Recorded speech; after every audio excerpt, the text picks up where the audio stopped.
नमस्कार। BA second year protein topic. पिछले class में हम प्रोटीन पढ़ रहे थे। प्रोटीन क्या होता है, अमीनो एसिड्स क्या होते हैं, प्रोटीन का रासायनिक संगठन क्या होता है और एसेंशियल अमीनो एसिड और नॉन एसेंशियल अमीनो एसिड्स के बारे में पढ़ा था। आज हम अमीनो अम्ल के गुण के बारे में पढ़ेंगे। सबसे पहला गुण लेते हैं, प्रॉपर्टीज लेते हैं इसकी। अमीनो अम्ल सफ़ेद रवेदार होते हैं। इनके स्वाद में विभिन्नता होती है। विभिन्न प्रकार के अमीनो अम्ल के स्वाद भिन्न भिन्न होते हैं। उदाहरण के लिए आर्जिनिन जैसे जो अमीनो अम्ल होता है वे कड़वा होता है स्वाद में, जबकि सीरीन, एलानिन और ग्लाइसिन स्वाद में मीठे होते हैं। ल्यूसिन व ट्रिप्टोफैन स्वाद रहित होते हैं। शिशुओं की वृद्धि एवं विकास के लिए हिस्टिडीन व आर्जिनिन आवश्यक है, परंतु प्रौढ़ों के लिए आवश्यक नहीं होते। कुछ अमीनो अम्ल का निर्माण शरीर में स्वतः होता रहता है, जबकि आवश्यक अमीनो अम्ल को भोजन के माध्यम से लेना आवश्यक होता है। अनावश्यक अमीनो का निर्माण शरीर में स्वतः होता रहता है। अमीनो अम्ल विभिन्न प्रकार के होते हैं। ये तो हुई जनरल प्रॉपर्टीज ऑफ अमीनो अम्ल। अब आता है प्रोटीन का वर्गीकरण। प्रोटीन को अपने वर्गीकरण के हिसाब से अलग अलग तरीके से बांटा गया है। सबसे पहला हम लेते हैं प्रोटीन की गुणवत्ता के आधार पर, प्रोटीन के भौतिक गुण व घुलनशीलता के आधार पर, और तीसरा प्रोटीन प्राप्ति के साधन के आधार पर। तीन तरीके से हमने प्रोटीन को बांटा। सबसे पहले हम लेते हैं प्रोटीन गुणवत्ता के आधार पर। गुणवत्ता का जो आधार होता है, फर्स्ट पॉइंट है गुणवत्ता का आधार। गुणवत्ता के आधार पर प्रोटीन को तीन भागों में बांटा गया है।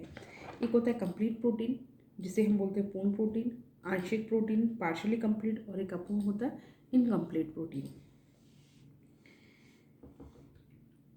फिर आता है भौतिक घुलनशीलता के आधार पर साधारण प्रोटीन। तीन तरह के होते हैं ये भी, साधारण, कॉन्जुगेटेड और डिराइव्ड प्रोटीन, यानी कि व्युत्पन्न प्रोटीन। फिर आता है प्राप्ति साधन के आधार पर। प्राप्ति साधन के आधार पर प्रोटीन को दो भागों में बांटा गया है। एक तो होता है एनिमल प्रोटीन और एक होता है वेजिटेबल प्रोटीन और एक होता है एनिमल प्रोटीन। अब पहला पॉइंट अपन लेते हैं गुणवत्ता के आधार पर प्रोटीन का वर्गीकरण। इस वर्गीकरण का आधार प्रोटीन में उपस्थित एमिनो एसिड की मात्रा तथा विशेषता अर्थात उपचयित एमिनो एसिड आवश्यक है या अनावश्यक, इस पर निर्भर करता है। गुणवत्ता के आधार पर प्रोटीन को तीन भागों में बांटा गया है, पूर्ण प्रोटीन, आंशिक प्रोटीन और अपूर्ण प्रोटीन। सबसे पहले हम लेते हैं पूर्ण प्रोटीन या उत्तम प्रोटीन। इस वर्ग के अंतर्गत वे प्रोटीन सम्मिलित किए जाते हैं जो प्राणी के जीवित बनाए रखते हैं। उनका ही प्रयोग करने पर ये छोटे बच्चों की सामान्य वृद्धि को बनाए रखते हैं। वे भोज्य पदार्थ जिनमें सभी आवश्यक अमीनो अम्ल पाए जाते हैं उत्तम प्रोटीन कहलाते हैं, जिसमें सभी एसेंशियल अमीनो एसिड्स होते हैं। विशेषकर पशुओं से प्राप्त हुए प्रोटीन उत्तम प्रोटीन का ही उदाहरण है। केसिन इसी वर्ग का प्रोटीन होता है। इस वर्ग में अन्य और प्रोटीन भी आते हैं, जैसे दूध में लैक्टो एल्बुमिन, अंडों की जर्दी में ओवो एल्बुमिन, मांस में ट्रिप्टोफैन, ल्यूसिन और सोयाबीन में ग्लाइसिलिन, और मेवे में एक्सेलिन, मक्का में ग्लूटेनिन। ये प्रोटीन जो होते हैं हमारे भोज्य पदार्थों में पाए जाते हैं। सेकेंड आता है आंशिक प्रोटीन। ये भी प्रोटीन की गुणवत्ता के आधार पर ही बांटा गया है। इनमें कुछ ही अमीनो अम्ल, आवश्यक अमीनो अम्ल उपस्थित होते हैं। इसमें एक या दो आवश्यक अमीनो अम्ल की कमी रहती है। ये प्रोटीन जीवन को तो बनाए रखते हैं, परंतु शारीरिक व वृद्धि विकास बहुत अधिक उपयोगी नहीं होते।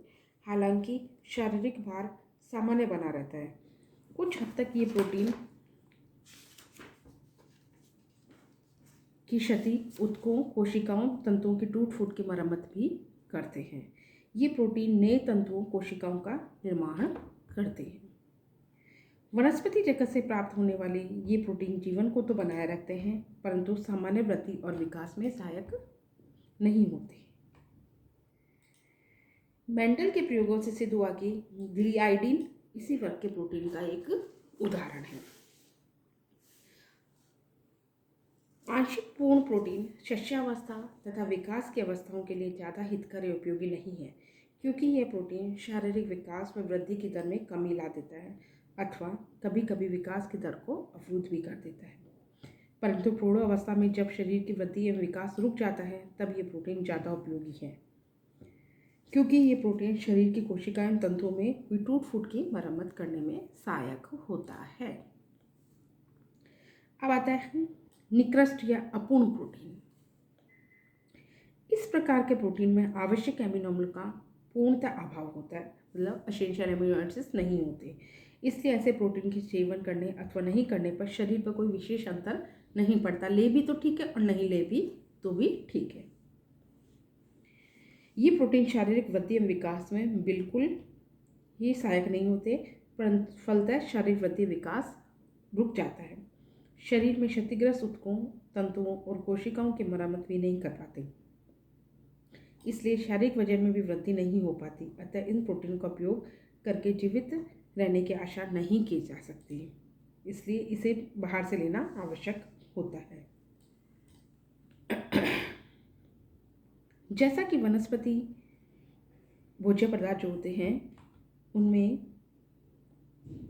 जैसे कंदमूल, साग सब्जी, फल आदि पाए जाते हैं, इसी पर प्रोटीन अन्य उपयोगी प्रोटीन के साथ मिश्रित करके बनाया जाता है। मतलब एक प्रोटीन की डेफिशिएंसी है तो दूसरे प्रोटीन में वो मिलाकर इसे बनाया जाता है।